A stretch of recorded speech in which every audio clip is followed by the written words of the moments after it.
Hello kids, how are you today? I hope you're healthy and safe at home.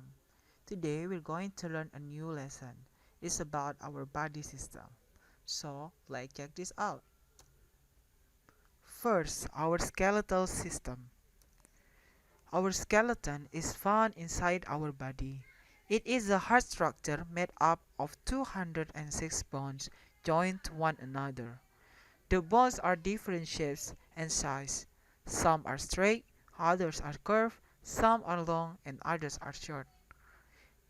Jadi, kerangka tubuh kita yang ada dalam tubuh kita ini adalah struktur tubuh yang keras, yang terdiri dari 206 tulang yang terhubung satu sama lain. Tulang-tulang tersebut memiliki bentuk dan ukuran yang berbeda.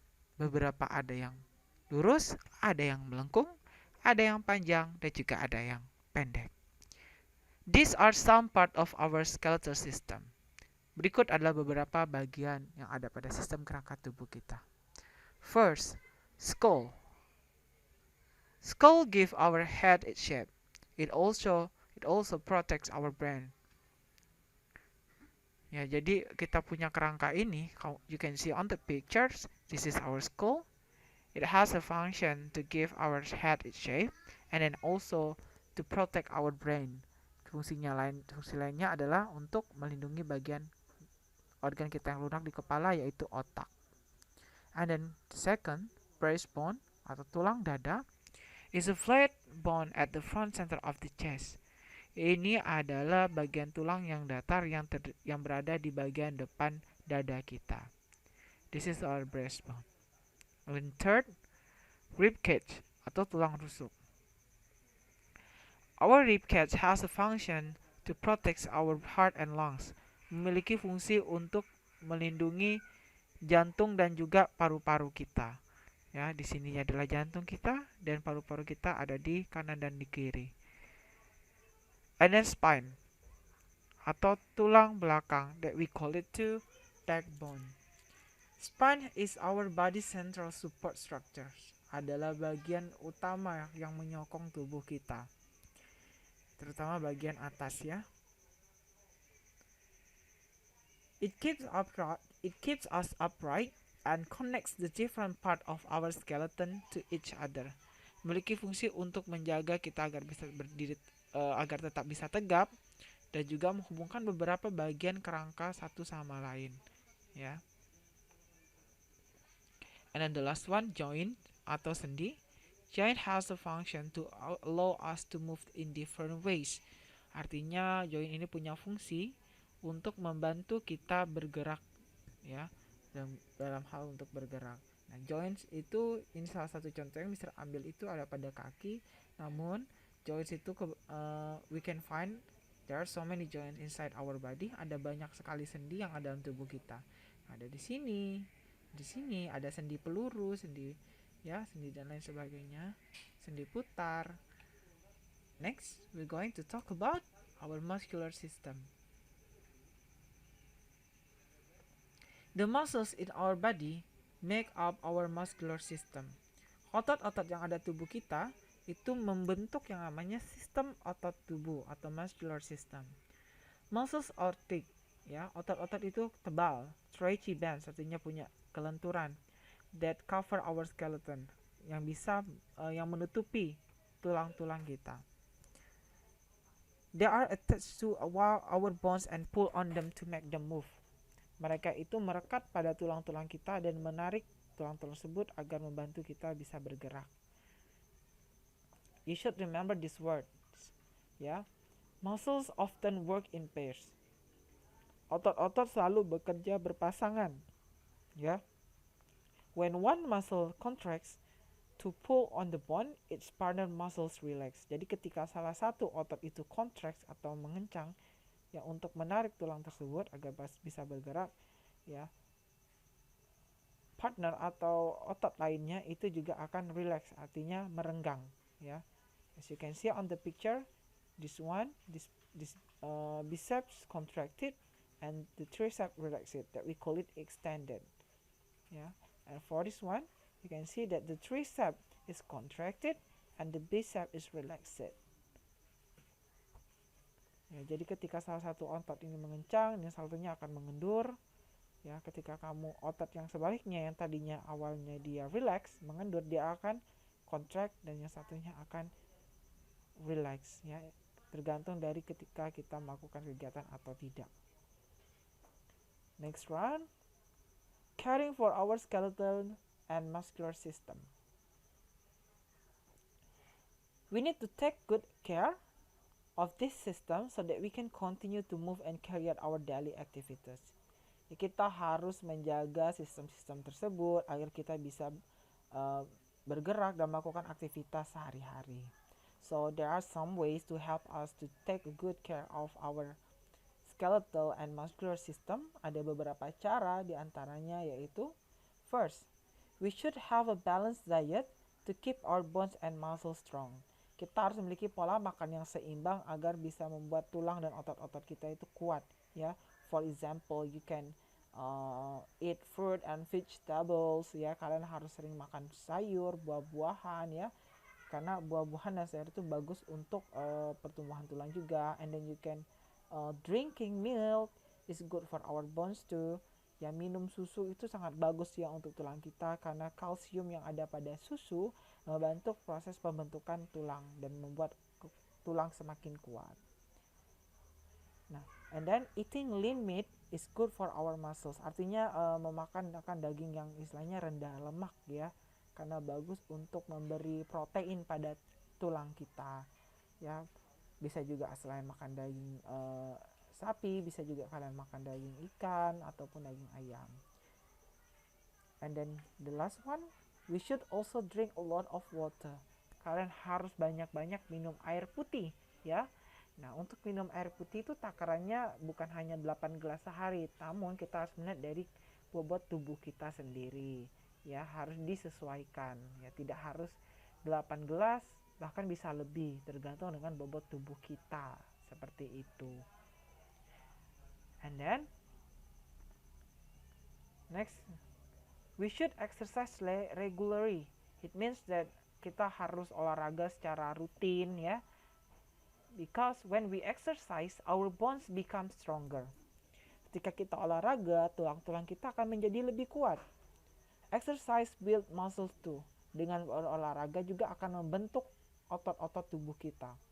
For example, that exercises that you can do at home, just like such as walking, jogging, cycling, swimming, and climbing stairs are good exercise to do. Jadi seperti lari, ya, berjalan, bersepeda, berenang, atau memanjat tangga, ataupun kalian bisa juga hiking sama orang tua. Itu adalah satu-satu bentuk olahraga yang baik untuk membuat tulang dan otot kita semakin kuat. When we exercise, we must be careful not to overwork our bones and muscles or injure them. Ini berarti bahwasanya ketika kita berolahraga, kita harus hati-hati, ya. Hobi berolahraga itu bagus, tapi kita juga berhati-hati. Not to overwork, it means that jangan berlebihan, ya. Karena itu bisa membuat otot dan tulang kita injure atau cedera. Muscles and bones become weak when we injure them.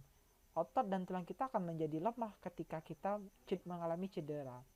They will need some time to heal. Membutuhkan waktu untuk pemulihan.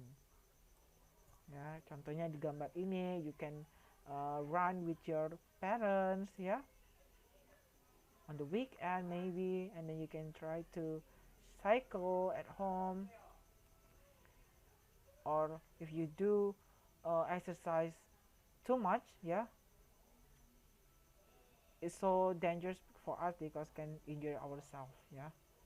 Sangat berbahaya ya, jadi tidak boleh terlalu berlebihan. Don't forget before you start to do the exercise, make sure that you do the stretching first ya. Ketika kalian melakukan olahraga, don't forget ya, namanya pemanasan itu yang penting. Next, we're going to talk about our digestive system. The moment food enters our mouth, it starts on a journey through our digestive system.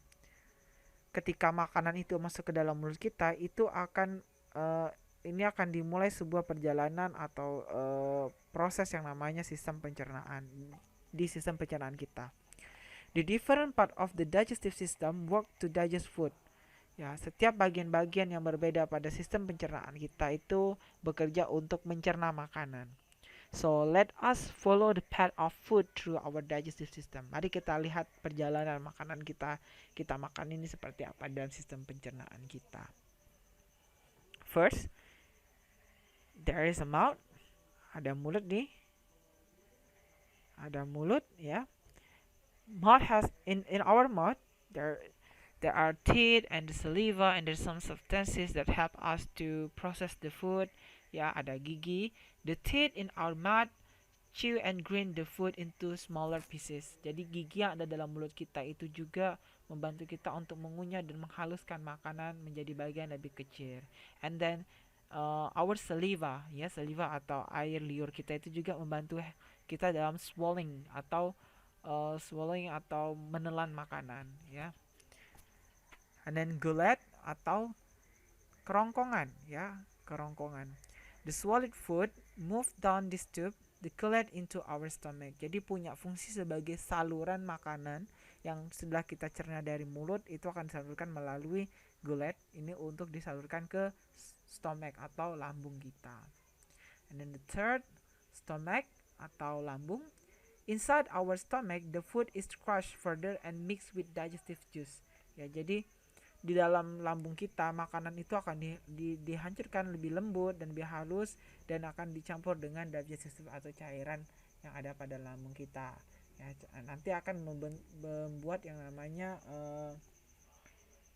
it is like a thick soup atau cairan yang tebal, ya cairan yang kental gitu. Nah itu akan itu adalah makanan setelah kita hancurkan tadi. Nah, itu akan melalui small intestine selanjutnya. And then in our small intestines, the digestion of food is complete here. Nah, pada saat di small intestine atau usus halus, makanan yang sudah kita cerna tadi telah selesai di sini, ya. And then our blood then carries the digested food substance to different part of our body.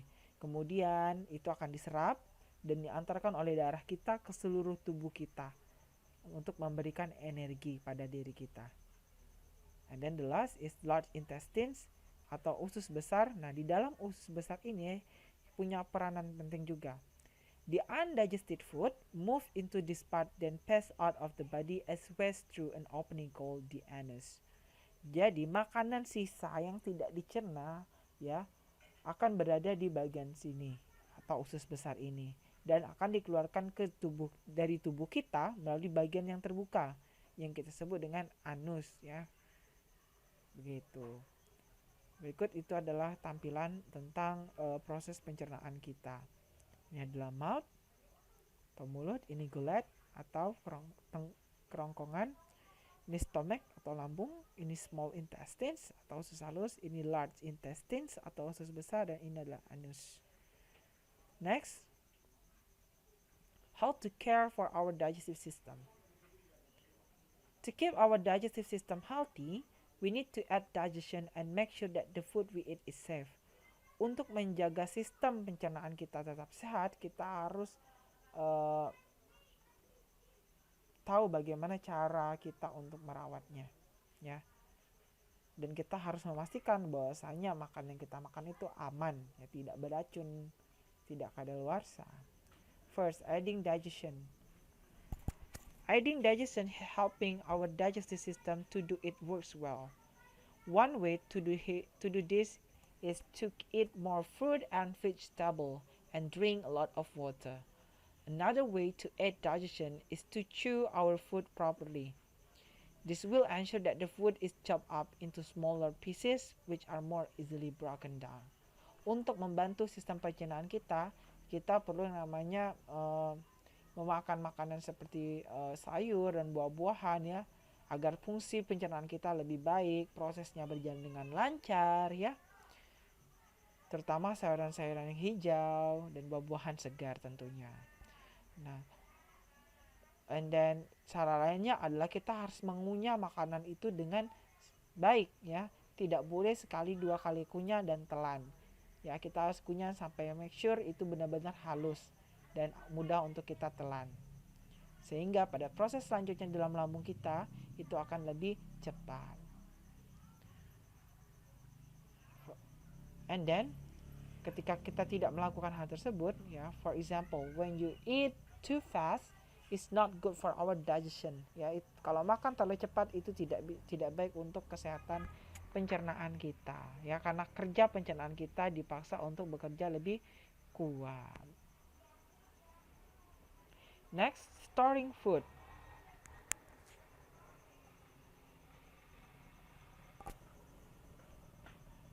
Food that is uncooked or not eaten should be stored in the refrigerator.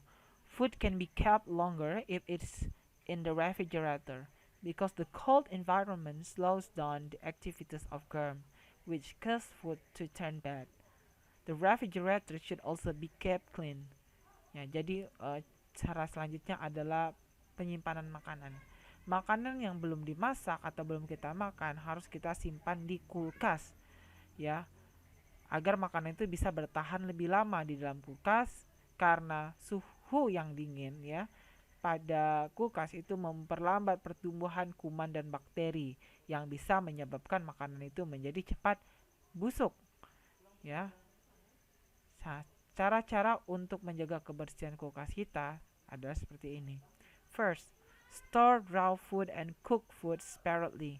Pisahkan makan makanan mentah dan juga makanan yang telah dimasak itu terpisah, jangan dicampur. Food that goes bad quickly should be stored in the refrigerator as soon as possible. Kalau kira-kira ada makanan yang akan cepat busuk atau basi, cepat-cepat dimasukkan di kulkas, ya, secepat mungkin. And then store cooked food in cover container. Ya, kalau makanan yang udah masak mau dimasukin kulkas, and then you have to make sure it covered. Harus dipastikan telah ditutup, ya, bisa pakai plastic wrap, ya, bisa ditutup seperti itu. And then separate vegetable from meat. Pisahin sayur-sayuran atau buah-buahan juga, ya, dengan daging, ya, seperti itu. Next, tahap selanjutnya adalah handling and eating food. Yeah, this one you should remember for this one because it's really important nowadays. First, when we use our hands to touch food, germ from our hands may enter the food. So, we must wash our hands clean with soap and water before and after eating. Well, ketika kita mau makan, don't forget to wash your hands, ya. Keep hygiene is really important, ya. Jadi sebelum kita makan, kita harus cuci tangan kita agar menghindar kuman itu masuk ke dalam makanan, ya. Don't forget to wash your hands. Next, we must wash fruit and vegetable thoroughly before eating them. Kita harus mencuci buah dan sayuran itu dengan benar-benar bersih sebelum kita makan. This is to remove any insects or chemical that may upset our digestive system. Ini adalah untuk membersihkan serangga-serangga ataupun zat-zat kimia yang bisa menyebabkan sistem pencernaan kita itu jadi sakit. Ya. Next, we must clean and cook food properly. Kita harus cuci dan masak makanan itu dengan baik, ya. This will ensure that we remove and kill all the germ that may be in the food. Dengan hal ini kita bisa memastikan bahwasanya seluruh bakteri itu telah hilang atau mati dari makanan. Jadi ketika kalian masak harus bersih dulu. Setelah bersih dicuci, habis itu kita masak dengan waktu yang sedikit lebih lama, ya, agar benar-benar matang sempurna. Tidak boleh makanan itu sedikit setengah matang ataupun tidak matang sama sekali, karena pasti banyak mengandung bakteri, terutama daging, ya. Next, we must not consume expired food items. Check the dates on the packaged food. Kita pastikan, ya, makanan yang kaleng terutama, ya, kebanyakan itu harus kita lihat expired date-nya. Kita lihat atau cek tanggal kadaluarsanya, apakah telah melewati tanggalnya atau tidak. Ketika itu telah melewati tanggal, lebih baik tidak dimakan, ya, karena akan membahayakan sistem pencernaan kita, ya. The last one, we must cover food that is left on the table. Food exposed to the germ in the air may go bad. Ya, kita harus pastiin makanan yang kita tinggalkan di meja itu harus tertutup, ya, tercover agar makanan itu tidak terkena kuman yang melalui udara, ya, agar tidak cepat basi dan busuk. Okay, I think it's enough for today. I hope you're enjoying our lesson. So Mr. Darus has some. Mr. Darus only just gave you one homework at home, so you have to finish it, and then you have to submit it on this Friday. Yeah, you can write the answer on your notebook. You don't have to write the question, just answer it on your notebook. Okay, thank you for today.